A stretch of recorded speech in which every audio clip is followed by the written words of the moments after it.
আমি তোকে বিশ্বাস করে তোর বেতনের থেকে বেশি টাকা দিয়ে দিয়েছি তোকে পরীক্ষা করার জন্য। বের হয়ে যা আমার সামনে থেকে। আলুর এত সাহস, আমি ওকে বিশ্বাস করে বেশি টাকা দিয়েছি আর ও আমার টাকা মেরে দিয়েছে। আমি ওকে আজকেই চাকরি থেকে বের করে দিব। স্যার, আমি তো আপনাকে কতবার নিষেধ করেছিলাম যাকে তাকে আপনি টাকা দিয়ে পরীক্ষা কইরেন না। তুমি তোমার শালাকে আগামীকালকে আমার সাথে দেখা করতে বলো, চাকরিটা আমি ওকেই দিয়ে দিব।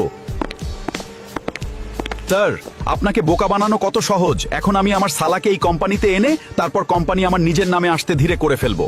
ভাবি, আজকে তো আপনারা ভালো আয়োজন করেছেন। বাবুর আজকে কয়দিন হলো, কতজন মানুষকে দাওয়াত করেছেন। ভাইয়া কি চাকরিতে প্রমোশন হয়েছে? না রে বোন, কোনো প্রমোশন হয় নাই বাবুর। আজকে 7 দিন করাইতাছি, মানুষের কাছ থেকে দেনা কইরা এই 20 থেকে 25 জন মানুষের আয়োজন। শোনো, আমার কাজের সময় হয়ে গেছে, তোমরা একটু কাজটা গুছিয়ে আনো। আমি বসের কাছ থেকে আজকে ছুটি চেয়ে তাড়াতাড়ি চলে আসব। আমি তোকে বিশ্বাস করে তোর বেতনের থেকে বেশি টাকা দিয়ে দিয়েছি তোকে পরীক্ষা করার জন্য, কিন্তু তুই এই পরীক্ষায় ফেল করেছিস। তুই একটা লোভী।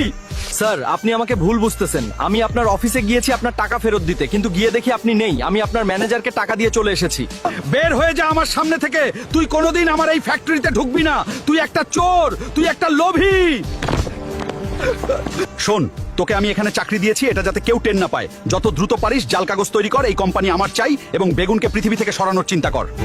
এই ভিডিওর বাকি অংশ দেখতে চাইলে আমাদের চ্যানেলটি ফলো করে আমাদের সাথেই থাকুন আর কমেন্টে লিখুন পার্ট 3।